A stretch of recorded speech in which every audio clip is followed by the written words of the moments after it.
Okay, kita masukkan dia punya lip seal dulu. Kedudukan lip seal ni macam ni. Macam ni.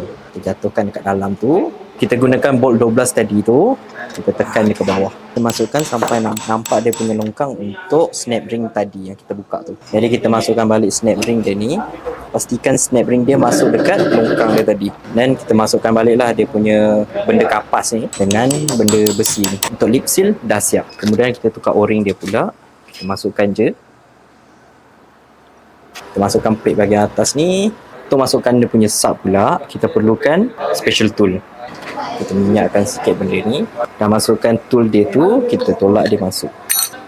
Okey, kita tolak dia masuk. Dan kita masukkan dia sampai dia gitu. Ketak gitu. Kemudian kita masukkan hati-hati jangan tersepit dia punya o-ring. Tersepit o-ring dia tu nanti dia o-ring dia koyak. Kita akan ikat cross pattern. Lepas tu kita test leaking. Yay! Leak test pas. Hari tu dia bocor dekat bahagian atas tu.